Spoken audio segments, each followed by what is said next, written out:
नमस्कार, मैं हूं रविंद्र जैन और आप देखना शुरू कर चुके हैं सबकी खबर। मध्य प्रदेश में लोकसभा चुनाव की आचार संहिता खत्म होने के बाद मुख्यमंत्री डॉक्टर मोहन यादव ने जो प्रशासनिक सर्जरी की जा रही थी उसकी शुरुआत मुख्यमंत्री सचिवालय से कर दी है।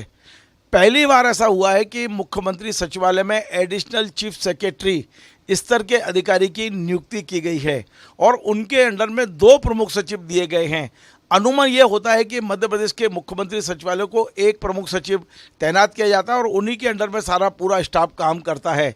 लेकिन डॉक्टर मोहन यादव शायद उनके दिमाग में कुछ ऐसी योजना चल रही है कि उन्हें अपनी ऐसी टीम बनानी है जिससे मध्य प्रदेश में पूरे प्रदेश में उनके काम का असर हो। अब मैं बता दूं कि निश्चित तौर पे मध्य प्रदेश के मुख्यमंत्री सचिवालय में 3 बड़े अधिकारी नियुक्त कर दिए गए हैं। एक additional chief secretary doctor Rajesh Rajora ji हैं, दूसरे सीनियर आईएएस अधिकारी हैं, प्रमुख सचिव हैं संजय शुक्ला जी, उन्हें बनाया गया है, और तीसरे जो पहले से थे राघवेंद्र कुमार सिंह।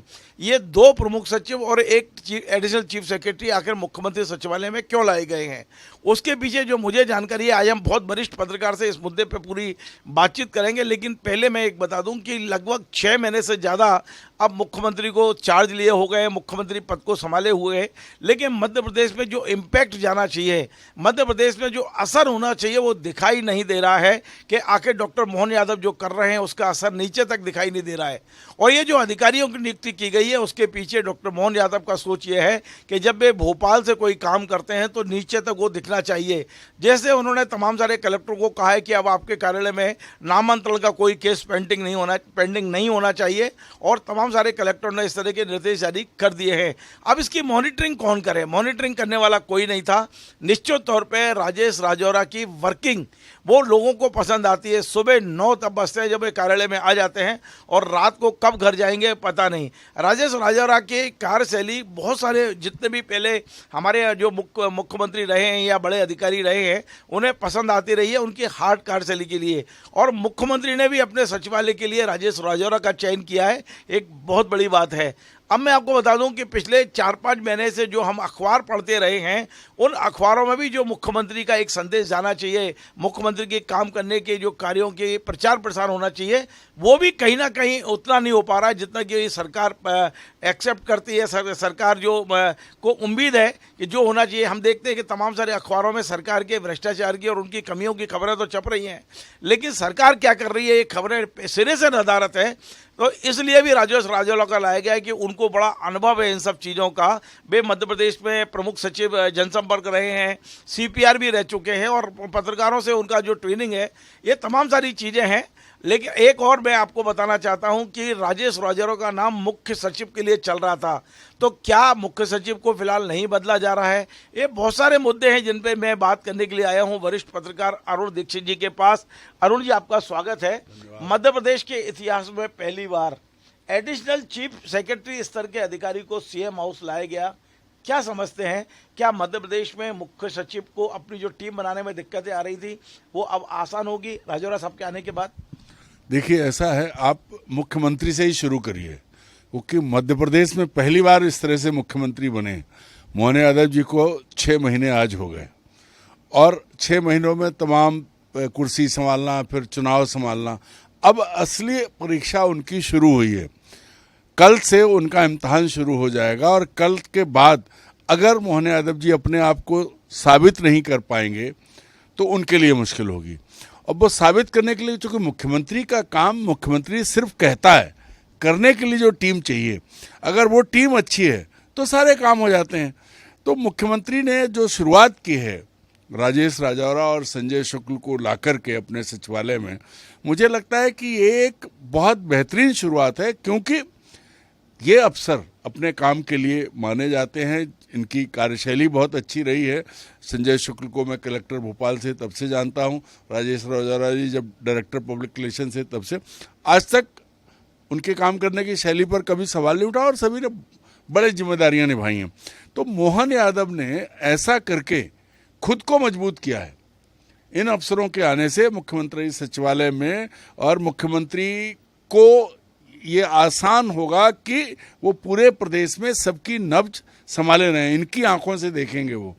क्योंकि अगर मुख्यमंत्री सचिवालय में अफसर अच्छे नहीं है, फिर कुछ नहीं हो सकता, क्योंकि बात मुख्यमंत्री तक कौन पहुंचाएगा। अरुण जी, एक बड़ा संयोग है ये कि 3 अधिकारी, सीनियर अधिकारी मुख्यमंत्री सचिवालय में बिठाए जा रहे हैं और तीनों ने कहीं ना कहीं जनसंपर्क संभाला है। हमने देखा कि संजय शुक्ला साहब प्रमुख सचिव रह चुके हैं, राजेश राजौरा सीपीआर भी रहे हैं, प्रमुख सचिव भी रहे हैं, माध्यम में एमडी रह चुके हैं। इसके अलावा राघवेंद्र कुमार सिंह जी भी सीपीआर लंबे समय रहे, अभी शिवराज जी के। तो आपको लगता है कि ये जो पत्रकारों के बीच में जो कम्युनिकेशन गैप हो रहा है पत्रकार और सरकार के बीच में, उसे भरने की भी एक कोशिश होगी इसके इन तीनों अधिकारियों के जरिए?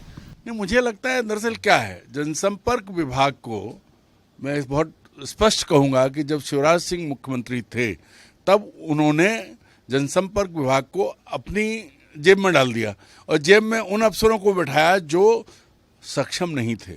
जनसंपर्क के लिए जो लोग चाहिए उस लायक वो लोग नहीं थे। उन्होंने जो कुछ किया उसका परिणाम सामने है, उन पर बात नहीं करूंगा। लेकिन आज ऐसी जरूरत है, दरअसल क्या है, काम मुख्यमंत्री कैसे है, मुख्यमंत्री एक व्यक्ति है, उसको पूरा सबको सबकी सेवा करनी है, सबको अंग्रेजी में कहें तो कैटर करना है। किसके जरिए करेगा? अगर हर जगह जनसंपर्क में अगर शानदार अफसर होंगे तो मुख्यमंत्री का काम 3/4 खत्म हो जाएगा, अफसर संभाल लेंगे, हर काम मुख्यमंत्री तक नहीं पहुंचेगा। और अगर घटिया अफसर होंगे तो वो अपनी जेब भरेंगे, गाली मुख्यमंत्री खाएंगे। ये वो है। तो जितना अच्छा जनसंपर्क, देखिए मुख्यमंत्री सचिवालय और पब्लिक रिलेशन डिपार्टमेंट, ये 2 पहले ठीक कर ले अगर मुख्यमंत्री, तो बहुत बड़ी बात हो जाती है। आप ये समझिए कि मोहन यादव को 6 महीने बाद मौका मिला है, 6 महीने पूरे आज हो रहे हैं और ये उन्होंने अच्छी शुरुआत की है। मैंने जब वो बने थे तो मैंने कहा था मैं 6 महीने देता हूँ, वो डेडलाइन कल खत्म होगी, कल के बाद हम उनकी समीक्षा करेंगे। लेकिन उन्होंने जो कदम उठाया है उससे ये लग रहा है कि वो आगे चल के ईमानदारी से अच्छे ढंग से काम करना चाहते हैं। देखिए, मध्य प्रदेश में चर्चा थी वीरों के ऋषि में कि राजौरा साहब को चीफ सेक्रेटरी बनाया जाएगा। अब एसीएस सीएम सचिवालय बनाने के बाद क्या वो रास्ता और उस दिशा में आगे बढ़े हैं या वो रास्ता बंद हुआ? क्या लगता है कि क्या वो सीएस बनेंगे या सीएस बनाने से पहले मुख्यमंत्री उनकी कार्यशैली को देखना चाहते हैं, उन्हें नज़दीक लाकर उनको एक तरह परखना चाहते हैं? मुझे ऐसा लगता है कि वही प्रक्रिया चल रही है। एसीएस को सीएम ने अपने सेक्रेटरीट में बुला के उनका काम देखना चाहते हैं, क्योंकि वो जो एक ही जिम्मेदारी दी गई कि बाकी सब काम जो वो कर रहे थे वो करेंगे। तो ये वही उसी प्रक्रिया आगे ले जाने के लिए कि उससे पहले, क्योंकि मुख्यमंत्री के बाद मुख्य सचिव, अगर मुख्यमंत्री का मुख्य सचिव बेहतरीन है तो मुख्यमंत्री का 80% काम हो जाता है, और अगर उल्टा है तो फिर मुख्यमंत्री डूब जाते हैं। और लेकिन कई बार हमने ये देखा है कि एक विभाग में हैवी वेट 3-3, 4-4 बड़े अधिकारी तैनात कर दो तो काम होने के बाद बिगड़ जाता है, बजाय बिगड़ता है और टकराव शुरू होता है। आप देख रहे हैं राघवेंद्र कुमार सिंह अपने आप में एक बड़ा नाम, अच्छे मतलब लोकप्रिय अधिकारी हैं और मीडिया फ्रेंडली हैं। दूसरा, आप संजय शुक्ला को आप देख रहे हैं लंबे समय से, और मध्य प्रदेश में शायद ही कोई जिला हुआ जहाँ पत्रकार उनके खुद के पसंद के ना हो या पत्रकार पसंद ना करते हों। और उसके बाद राजौरा, जिनके ऑफिस में 5:30 बजे के बाद तो पत्रकारों का जमघट शुरू हो जाता है। शायद ही कोई दिन जाता होगा जब राजौरा साहब के यहाँ पत्रकारों की पंचायत नहीं जुड़ती है शाम को। आप गलत तुलना कर रहे हैं। मुख्यमंत्री के यहाँ पूरा प्रदेश, वो पूरी कैबिनेट उनके पास है, इतने मंत्री उनकी मदद के लिए हैं। तो अगर उनके सचिवालय में 4 अफसर आ गए, इससे कोई फर्क नहीं पड़ने वाला है। सबके काम अलग होंगे, जो जिसका काम है वो करेगा। इससे मुख्यमंत्री सचिवालय की कार्य क्षमता बढ़ेगी, क्योंकि एक आदमी के पास, अब आपने जितने नाम लिए, संयोग यह है कि मेरी राघवेंद्र सिंह से आज तक मुलाकात नहीं है, वो इतने समय रहे। उस समय वो दौर ऐसा था कि शिवराज सिंह के समय अफसर मंत्रियों विधायकों से मिलते थे, पत्रकारों से मिलने में उन्हें परहेज रहता था, तो मेरी मुलाकात नहीं हुई है। ये भी संयोग है कि जो अब आयुक्त हैं और वो हैं, उनसे भी मेरा मिलना नहीं हुआ। संदीप यादव जी हैं। हाँ, जो भी है, मैं नाम नहीं जानता क्योंकि पता ही नहीं है मुझे। जब मुलाकात नहीं तो क्या जानूँ, और ऐसा काम भी नहीं पड़ता है। लेकिन हाँ, राजेश राजौरा जी जब थे, संजय शुक्ल जी कांग्रेस सरकार के समय, बहुत थोड़ा इन लोगों को जानता हूँ। और होता क्या है, कोई भी काम है, अगर आदमी हंस के मुस्कुरा के आपसे बात करता है तो आधा काम तो आदमी जो लेके आया उसका वहीं हाल हो जाता है कि बोले हमसे अच्छे से बात कर ली। दूसरी चीज़ ये है कि आपका व्यक्तित्व देख के, तो ये दोनों लोग, सबसे बड़ी चीज़ है कार्यशैली। इनकी कार्यशैली आपने और हमने देखी है, और वही कार्यशैली मुख्यमंत्री सचिवालय में रहेगी, क्योंकि मुख्यमंत्री सचिवालय में अगर एक अफसर है तो काम के बोझ से दबेगा, 4 अफसर हैं तो चारों में काम बटेगा, कोई कंपैरिजन नहीं, कोई तुलना नहीं, कोई प्रतिस्पर्धा नहीं, सबके अपने अपने काम हैं। एक आखिरी सवाल मेरा ये है इसी को लेके, क्योंकि पूरे मध्य प्रदेश में इस समय सबकी नज़र एक बड़ी प्रशासनिक सर्जरी की जो तैयारियां चल रही हैं पिछले 1-1.5 महीने से उस पर टिकी हुई है। एक अच्छे मुख्यमंत्री को क्या करना चाहिए? एक वरिष्ठ और अनुभवी पत्रकार के रूप में मैं चाहता हूं कि आप डॉक्टर मोहन यादव को सलाह दे सकते हैं, क्या करना चाहिए? पहले उन्हें डीजी और सीएस बदलना चाहिए या पहले प्रशासनिक सर्जरी करना चाहिए बाद में? क्योंकि इन दोनों का कार्यकाल 3 महीने समाप्त होने वाला है। अभी आप इन्हीं के हिसाब से कलेक्टर एसपी तैनात कर लोगे, आने वाले सीएस को फिर समन्वय में कमी आती है, तो क्या लगता है आपको? क्योंकि एक डीजी का नवंबर तक है, चर्चा ये है कि हो सकता है इसी महीने डीजी नहीं लिया है, इनका सितंबर तक है सीएस का कार्यकाल, चर्चा ये भी है कि इनको भी बदला जा सकता है। तो किस तरह की सलाह आप एक वरिष्ठ पत्रकार के रूप में सरकार को देना चाहेंगे? देखिए, सबसे बड़ी चीज़ है, सलाह की बात नहीं है, क्योंकि हम लोगों की सलाह मुख्यमंत्री कहाँ मानेंगे, लेकिन मेरा हम सलाहकार बनना भी नहीं चाहते, हमारा ये रोल भी नहीं है, लेकिन मेरा ये कहना है कि कलेक्टर सीएस की ट्यूनिंग हो ये जरूरी नहीं है, सीएम की ट्यूनिंग हो ये जरूरी है कि कलेक्टर से सीधा संपर्क मुख्यमंत्री का रहे। मैंने बहुत मुख्यमंत्री देखे हैं उत्तर प्रदेश में, दिल्ली में और मध्य प्रदेश में। दिग्विजय सिंह जी को 10 साल देखा, उमा भारती को 9 महीने देखा, 1.5 साल करीब करीब गौर साहब को देखा और 18 साल शिवराज सिंह को देखा, और उसके बाद 6 महीने से अब इनके बारे में ज़्यादा अभी इसलिए क्योंकि लगातार 1.5 साल कमलनाथ जी को भी देखा। हाँ, कमलनाथ जी 1.25 साल, तो उनको तो जिन्होंने डुबोया वो उसकी बात क्या करें। तो मूल बात यह है कि प्रशासनिक सर्जरी की आज ज़रूरत है। ये महीना है जून का, जो कलेक्टर हैं, जो एसपी हैं, उनको अगर सही जगह जहाँ भेजना है टाइमली भेज दिया जाए, ताकि उनके बच्चों की पढ़ाई से लेके और टारगेट देके, ये नहीं है कि आपने भेज दिया। देखिए, हर जगह आरोप लगते हैं, और मैं फिर कहता हूं कि ये आरोप खत्म होना चाहिए कि पैसे लेके जब कलेक्टर एसपी तैनात करोगे तो बलात्कार भी होंगे, माइनिंग भी होगी, सब कुछ होता रहेगा, क्योंकि वो कैसे रोकेंगे भाई, जो पैसा देके गया है। तो ये इमेज मोहन यादव को ख़त्म करनी होगी कि जो मैदान में जाएंगे, मैदानी अमला जो है वो सक्षम और कुशल हो। ये नहीं है कि प्रमोटी हैं या वैसे हैं, काम कुछ नहीं, डिग्री लगी हुई है। ऐसे लोगों से बचाव करेंगे तो राज्य को अच्छी से अच्छी गति मिलेगी और मोहन यादव का नाम होगा, क्योंकि कोई कलेक्टर को नहीं जानता। गलती अगर कुछ होती है तो हम मुख्यमंत्री से सवाल करते हैं, तो मुख्यमंत्री को अपने हिसाब से, चीफ सेक्रेटरी और डीजी के हिसाब से टीम नहीं होती, टीम मुख्यमंत्री के हिसाब से होती है। और मुझे ऐसा लगता है कि राजेश राजौरा और संजय शुक्ल वो इसीलिए ले गए हैं कि बड़ी प्रशासनिक सर्जरी इन लोगों के जरिए वो तय करेंगे।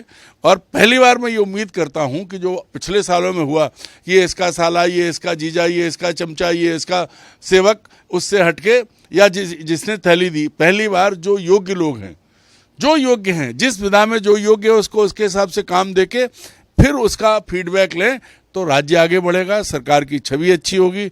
अन्यथा तो जो चल रहा है वो चलता रहेगा। देखिए अरुण जी, मैंने लास्ट प्रश्न पूछा था, लेकिन अभी आपने एक शब्द कह के मुझे फिर से एक प्रश्न पूछने के लिए विवश कर दिया। आपने कहा कि कलेक्टरों की नियुक्तियां पैसे लेके नहीं होना चाहिए। बहुत बड़ी बात आपने कही है। ये जो चर्चा भी होती है तो नहीं होना चाहिए, क्योंकि कलेक्टरों को निश्चित तौर पे ये कलेक्टर भाग्य विधाता होते हैं एक पूरे जिले के, और ये तमाम सारे बड़े निर्णय करते हैं। यदि ये पैसे देके जाएंगे तो आप मान लीजिए कि आप भ्रष्टाचार को बल्लवन से नीचे तक पहुंचाने का काम कर रहे हैं। एक उदाहरण मैं बताना चाहता हूँ और फिर मैं आपसे सवाल करूँगा कि शिवराज सिंह जी ने अपने 20 साल के कार्यकाल में, मैंने बड़े गौर से देखा, एक को छोड़कर, मैं नाम नहीं बोलूँगा, अच्छा नहीं रहेगा, सारे डीजीपी बेहद ईमानदार दिए। और उन डीजीपी ने इतना किया कि मध्य प्रदेश में जब शिवराज जी ने सत्ता संभाली थी तो ये डकैतों का प्रदेश था, एक समस्या नहीं, यहाँ गैंग, एक गैंग नहीं बची, ना इंदौर में कोई गैंग है। ये बात दूसरी है कि कुछ भारतीय जनता पार्टी के प्रभारी विधायक, जो प्रभावशाली विधायक हैं, वही अपनी गैंग चलाने लगे, एक तरह से वही लूटपाट करने लगे। उन पर नियंत्रण जरूर नहीं कर पा रही है, लेकिन डीजीपी जो मध्य प्रदेश के रहे हैं पिछले 20 साल में, बहुत बेहतरीन काम मध्य प्रदेश में हुआ है लॉ एंड ऑर्डर के मुद्दे पे। क्या कारण है कि पुलिस में काम बहुत अच्छा होता है, पुलिस के लोग, और मतलब कंपेयर करें आईएएस और आईपीएस में तो आईपीएस ज़्यादा ईमानदार होता है। ये आईएएस क्यों नहीं सुधरते हैं? आईएएस में कलेक्टरों के ऊपर ये आरोप क्यों लगते हैं कि ये पैसा देके गए हैं? और ये जिस तरह के काम जिलों में कर रहे हैं, अवैध खनन हो रहा है या तमाम सारी चीज़ें हो रही हैं, इन पर प्रभावी नियंत्रण के लिए आपका क्या सुझाव होगा? देखिए, सुझाव से पहले मैं एक बात कहूँगा आपसे। आपने कहा डीजी जिलों में नहीं है, डीजीपी जो है वो हेडक्वार्टर में बैठ के जो उसे काम करना चाहिए, वो डीजीपी करता है। लेकिन निचले जिलों में, निचले स्तर पर तो सबसे नीचे कौन करता है काम? एक सिपाही, एक कांस्टेबल। मैंने देश का गृह मंत्रालय कवर किया और वो सिस्टम में, जिसमें कहते थे ना बीट कांस्टेबल का सिस्टम जो है, वो अभी भी दिल्ली में ये बात होती है कि वो मजबूत हो तो पूरा सिस्टम ठीक रहता है। हमने क्या किया, हमने पूरी तकनीक आ गई है, सब कुछ हो गया है, डीजीपी के पास हर तरह की तकनीक है। लेकिन जो नीचे जिलों में है वो लोग, अगर उस तकनीक का, आपके पास इतना बेहतरीन मोबाइल है, इसमें 100% उपयोगिता आपको अगर नहीं आ रही है तो फिर कैसे चलेगा? सबसे बड़ी चीज़ ये है कि योग्य लोग, और आज यंग लड़के आए हैं। देखिए, बदनामी के मामले में तो पैसा खाने में पुलिस का तो बदनाम पूरा युग युग से है, उसकी कोई बात नहीं है। लेकिन अच्छे काम करने वाले लोग भी हैं जिन्होंने अच्छे काम किए हैं। सवाल अब यह है कि कलेक्टरों की बात, तो भाई कलेक्टर साहब जो हैं, आप देख लीजिए, सबसे पहले मोहन यादव जी ने कहा था कि नामांतरण उसी दिन होगा जिस दिन बैनामा या रजिस्ट्री होगी। आज तक नहीं हुआ। आज तक अभी नहीं हुआ, 6 महीने हो गए। मोहन यादव को सवाल करना चाहिए अपने मुख्य सचिव से, अपने रेवेन्यू सेक्रेटरी से, और एक मैं उनसे कहता हूं कि मेरी गाड़ी में बैठें, वो उज्जैन में पले बड़े हैं, मैं तो गांव वाला हूं, मैं ले चल के खड़ा कर दूंगा एक तहसील भोपाल के आसपास। अगर ये पूरा काम हुआ हो तो मोहन यादव को सबसे पहले ये सुनिश्चित करना है कि जो मोहन वाणी है, जो मोहन यादव का आदेश है, उसको अंतिम वाक्य मानकर कि इसके आगे कुछ नहीं, जो उन्होंने कह दिया वही है। अगर ब्यूरोक्रेसी से काम लिया जाएगा, ब्यूरोक्रेसी काम करेगी, तब तो लाइन में। अन्यथा शिवराज जी बहुत बातें करते थे, जो आपने कहा शिवराज जी के समय डीजीपी अच्छे थे, हम भी मानते बहुत अच्छे थे। लेकिन उसके बाद मामा जी ने फांसी का कानून बनाया, उसके बाद बलात्कार सबसे ज़्यादा क्यों होते हैं, माइनिंग सबसे ज़्यादा इलीगल क्यों होती है, क्यों सबसे ज़्यादा जो है आदिवासी और उन पर अत्याचार होते हैं, क्यों? क्योंकि कहने में वो मामा बन गए। मामा शब्द, मामा को सोचिए, भारत में इतिहास में कंस मामा भी है, कृष्ण मामा भी है, एक जो है शकुनी मामा भी है। तो ये जो है, आप किस श्रेणी में रखते हो, आप कैसे काम कराना चाहते हो? मुझे तो लगता है कि सबसे पहले अब अगले 1 सप्ताह में मोहन यादव जी को पूरे प्रदेश की ये समीक्षा करनी चाहिए कि लेखपाल पटवारी ने उनका कहा किया कि नहीं किया। क्योंकि जो अभी आपने कहा कि सबसे ज़्यादा वसूली तो गांव के किसान से होती है, गरीब आदमी से होती है, कोई नहीं छोड़ता। पटवारी से बात करो, आरआई से बात करो, नपती कराने के लिए जाएगा, नामांतरण के लिए जाएगा, नहीं हो रहा है, सबको पैसे चाहिए। मैंने तब भी कहा था जब आपने बात की थी कि अगर मोहन यादव ये घूसखोरी रोक देंगे तहसील की, तो वो इतिहास में मोहन के नाम से दर्ज होंगे, जैसे ही याद रखे जाएंगे जैसे मोहन को याद करते हैं। लेकिन हुआ नहीं है ऐसा।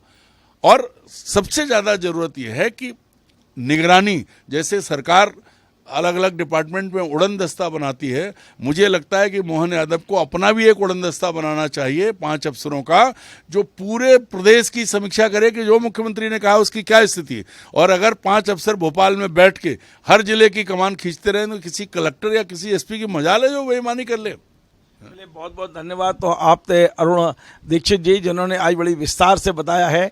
एक बात जो अरुण दीक्षित जी ने लास्ट में कही है कि मोहन यादव जी ने घोषणा की थी कि जिस दिन आपकी रजिस्ट्री होगी उसी दिन नामांतरण हो जाएगा, और लेकिन अभी तक ये मध्य प्रदेश में कहीं दिखाई नहीं दे रहा है। मैं एक जानकारी अपने दर्शकों को बता दूं, और ये बड़ी चौंकाने वाली बात जानकारी है मेरे लिए, और हो सकता है मेरी इस जानकारी के बाद सरकार की आंखें खुलें। आज जब 6 महीने पूरे कर रहे हैं मोहन यादव जी, उनकी घोषणाओं की कोई सूची मंत्रालय में तैयार नहीं हुई है। ये लिखा ही नहीं गया कि मोहन यादव ने 6 महीने में क्या क्या घोषणाएं की हैं, उसको लिपिबद्ध नहीं किया गया, विभागों को भेजा नहीं गया। किसी भी एसीएस, किसी भी प्रमुख सचिव के कार्यालय में अभी तक सीएस ऑफिस से फाइल नहीं पहुंची है कि मोहन यादव जी की इन घोषणाओं को करना है। जिनकी जानकारी ही नहीं दी गई है तो उसका रिव्यू कैसे होगा, कैसे उसकी समीक्षा होगी? आप अंदाज लगाइए कि मुख्य सचिव सचिवालय कितना राम भरोसे चल रहा है इस समय मध्य प्रदेश का, जहां आज की तारीख में, यदि हो तो मुझे भेजें, मेरे सूत्र मुझे बता रहे हैं कि 6 महीने में मोहन यादव जी की घोषणाओं की कोई सूची नहीं बनी, और यदि बनी भी है तो नीचे तक गई नहीं है। किसी एसीएस, किसी भी, मेरी कई एसीएस और कई पीएस से बातचीत हुई है, और उनका यह कहना है कि हमारे पास अभी तक मुख्यमंत्री की एक भी घोषणा की सूची नहीं आई है जिसे हमें नीचे तक भेजना हो। तो अंदाज लगाइए इस समय प्रशासन कैसे काम कर रहा है। निश्चित तौर पर आज जो निर्णय उन्होंने लिया है मोहन यादव ने अपने सचिवालय में 2 बड़े अधिकारी लाने का, उम्मीद करते हैं कि ये गति पकड़ेगा। मोहन यादव जो चाहते हैं वो काम होगा, मध्य प्रदेश के हित में होगा। और आज अरुण दीक्षित जी ने जो 2-3 सलाहें दी हैं कि किसानों से वसूली बंद करिए, अवैध जो आपका खनन चल रहा है, 2-3 चीज़ों पे मोहन यादव जी यदि सख्त होंगे तो इतिहास में उन्हें, जैसे हम एक मोहन को याद करते हैं, आज 2.5-3-4 हजारों वर्ष बाद हम मोहन यादव को भी मध्य प्रदेश के इतिहास में याद रखेंगे।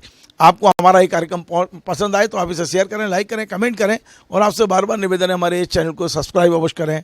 धन्यवाद।